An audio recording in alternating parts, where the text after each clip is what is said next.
नमस्कार, मैं हूं आपके साथ अभिषेक पुंडी और मेरे साथ मौजूद है हमारे वरिष्ठ पत्रकार पंकज प्रसून। दरअसल मामला आज सुप्रीम कोर्ट का है। सुप्रीम कोर्ट का फैसला आया आरक्षण को लेकर कि जातियों का वर्गीकरण होना चाहिए और जिन लोगों को आरक्षण पहले मिल चुका है क्या उनको दोबारा से फिर आरक्षण मिलना चाहिए। इस मामले पर चर्चा चल रही थी। फैसला सुप्रीम कोर्ट का आया और सुप्रीम कोर्ट ने सीधे शब्दों में कहा कि राज्य को इस बात का ध्यान रखना चाहिए जो क्रीमी लेयर के लोग हैं उन्हें आरक्षण से बाहर कर दिया जाना चाहिए। जिसे एक बार पहली पीढ़ी को आरक्षण मिल गया उसका ध्यान रखा जाए कि दूसरी पीढ़ी को आरक्षण ना मिले बल्कि उसकी जगह किसी और को आरक्षण मिले। तो इसी मुद्दे पर ज्यादा चर्चा करेंगे। बहुत बहुत स्वागत है पंकज सर आपका। आप कैसे देखते हैं सुप्रीम कोर्ट के फैसले को? देखिए अभिषेक, सबसे पहली बात यह है कि आराम से सुप्रीम कोर्ट का फैसला समझने की जरूरत है जी। 7 जजों की पीठ थी, 6-1 हुआ है और कुछ लोग ये अफवाह उड़ा रहे हैं कि सुप्रीम कोर्ट की जो बेंच बैठी थी उसमें कोई भी दलित जज नहीं था। तो बीएस गवई साहब जो कि खुद कैटेगरी से आते, उसी बिरादरी से आते हैं, वो भी थे, उस बेंच में थे। तो इस अफवाह में पहली बात दम नहीं। दूसरी बात, अब भाषा में समझिए। मान लिया कि मैं एक हूं और मैंने एक बार रिजर्वेशन का लाभ दे दिया, मैं आई, अब मेरे पास इतने पैसे हैं कि मैं दिल्ली में एक अपार्टमेंट ले सकूं, अपने बच्चों को अच्छी शिक्षा दे सकूं, कॉन्वेंट स्कूल में पढ़ा सकूं और आईएएस का बेटा होने के नाते उसके साथ कभी कोई भेदभाव नहीं हुआ है, सामाजिक रूप से उसे कभी प्रताड़ित नहीं किया गया है, उसे वो सब कुछ नहीं सहना पड़ा है जो कि एक गांव में किसी दलित के बच्चे को सहना पड़ता है जी।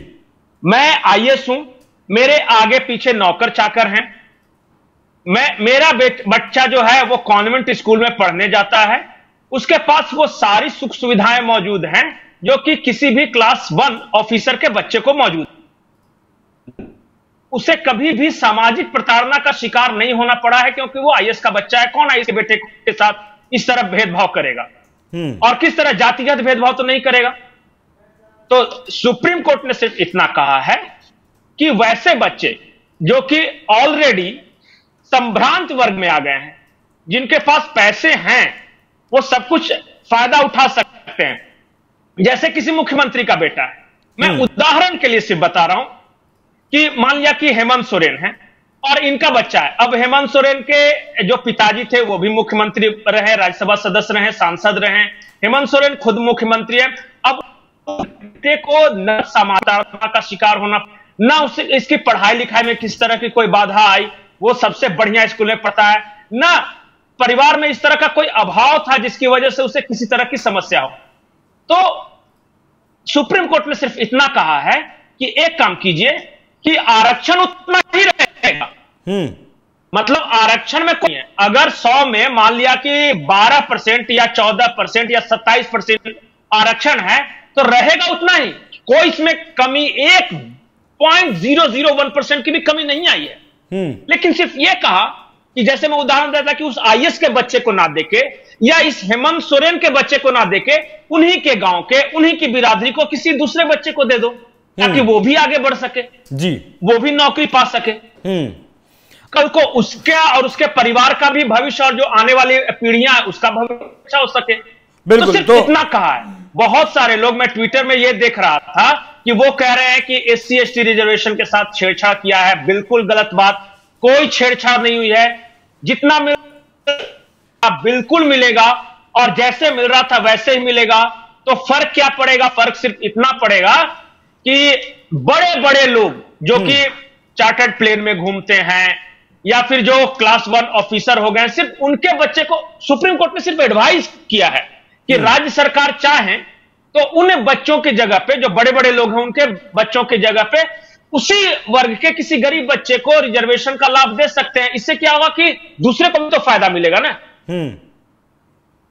अच्छा पंकज जी, एक और बात बताइए। और मैं जो महत्वपूर्ण बात बताता हूं जी जी जी।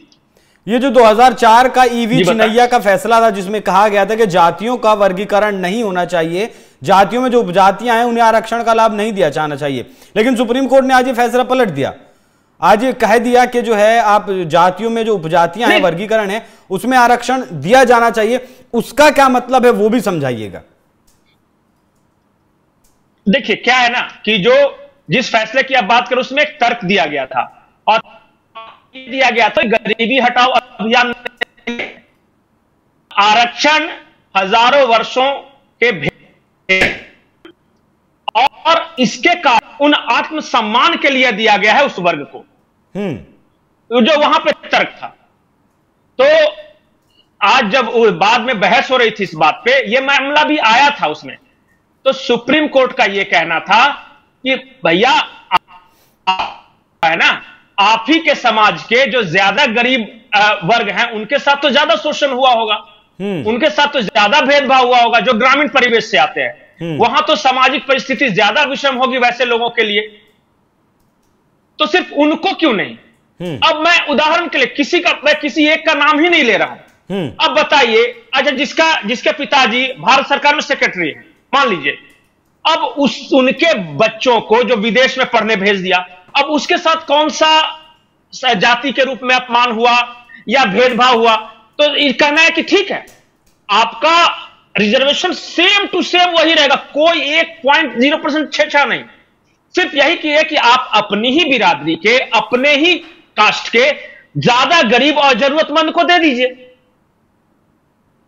आप तो भाई बहुजन है ना, और बहुजन एकता है, तो समाज में सिर्फ चंद लोगों को उस का लाभ क्यों मिले।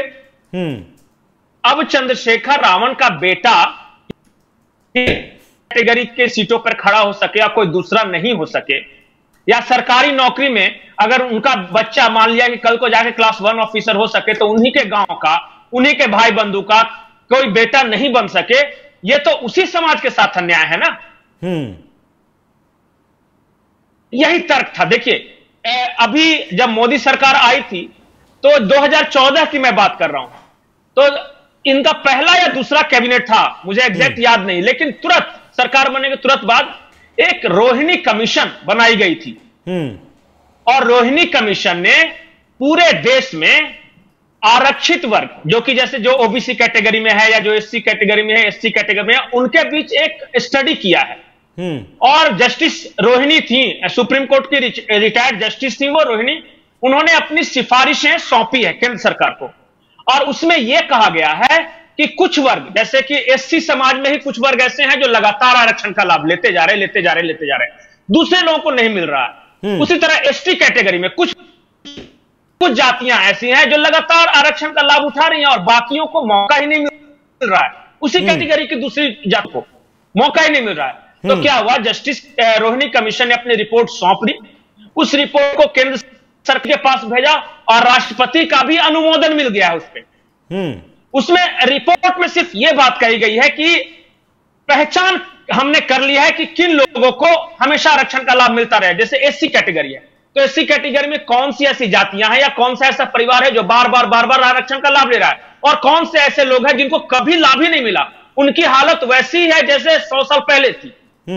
आज भी वो गरीबी में जी रहे हैं, आज भी गुर्बत में जी रहे हैं, आज भी सामाजिक रूप से उनका उतना ही अपमान हो रहा है, या जातिगत भेदभाव के वो शिकार हो रहे हैं। तो पहचान हमने कर ली है, हमने रिपोर्ट सरकार को सौंप दी है, अब सरकार अपना फैसला करे। तो सरकार का कहना है कि अगर एससी कैटेगरी में कुछ लोग ऐसे हैं जिनके साथ भेदभाव हो रहा है, तो क्यों ना उनको थोड़ा सा प्रेफरेंस दिया जाए जी। अब इसको बहुत सारे लोग क्रीमी लेयर की बात करते हैं, दे रहे हैं। देखिए एक बात तो मानना पड़ेगा, मैं प्रैक्टिकली बोल रहा हूं, मानना यह पड़ेगा कि मोबिलाइज करने का काम, जो बहुजन समाज को मोबिलाइज करने का काम वो संपन्न वर्ग ही करते हैं। जो गांव में रह रहा है, जो वास्तव में गरीब है, वो बेचारा कहां सबको मोबिलाइज करेगा। तो वॉइस जो होता है ना बहुजन का, वो वॉइस पूरे बहुजन समाज का न होके सिर्फ चंद जिसने ऑलरेडी फायदा उठाया उस समाज का वॉइस हो जाता है।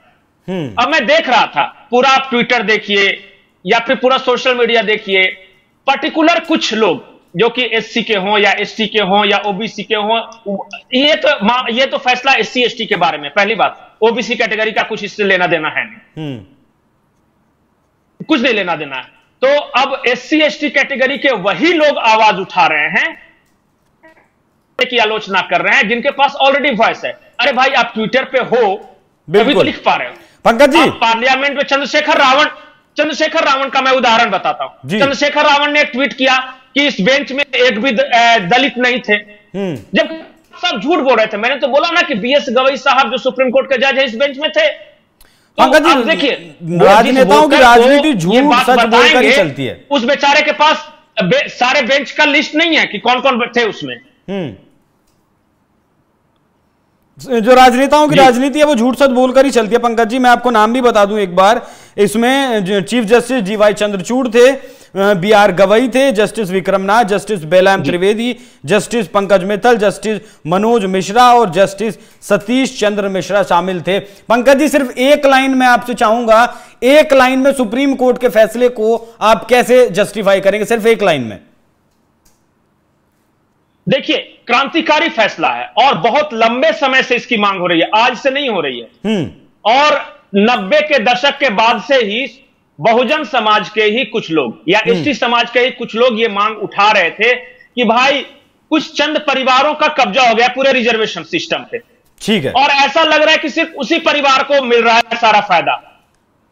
तो सुप्रीम कोर्ट ने कहा है कि नहीं, अब उन्हीं जातियों में से जो पीछे रह गए थोड़ा उसको प्रेफरेंस दे सकती है राज्य सरकार। इसमें कोई बाधा नहीं है, कानूनी रूप से बाधा नहीं है, सिंपल सा तो फैसला है। बिल्कुल, तो सुप्रीम कोर्ट का जो फैसला है आरक्षण पर वो सुप्रीम फैसला कहा जा सकता है, क्योंकि जो लोग आरक्षण से वंचित थे, बहुजन होते हुए भी, दलित होते हुए भी, पिछड़े होते हुए भी, जिन्हें आरक्षण का लाभ नहीं मिल रहा था, एक ही वर्ग था जो लगातार आरक्षण का लाभ ले रहा था, वो अब ऐसा नहीं कर पाएगा। अब सबको समान अधिकार देने का काम सुप्रीम कोर्ट ने किया है और हमारे जो है वरिष्ठ पत्रकार जी ने भी कहा है कि बहुत ही क्रांतिकारी फैसला है। बाकी आसान भाषा में ये समझाया है आपको फैसला, वो आपको कैसा लगा कमेंट कर जरूर बताइएगा। साथ ही जो राजनेता हैं वो अपनी राजनीति चमकाने के लिए अलग अलग बयानबाजी कर सकते हैं, सुप्रीम कोर्ट के फैसले को तोड़ मरोड़ को कर पेश कर सकते हैं। इसीलिए हमने सोचा कि इस फैसले को सुप्रीम कोर्ट के आसान भाषा में आप तक पहुंचाया जाए। तो ये चर्चा पूरी आपको कैसी लगी? बहुत बहुत धन्यवाद पंकज जी। ये चर्चा आपको कैसी लगी कमेंट कर हमें जरूर बताइएगा। नमस्कार।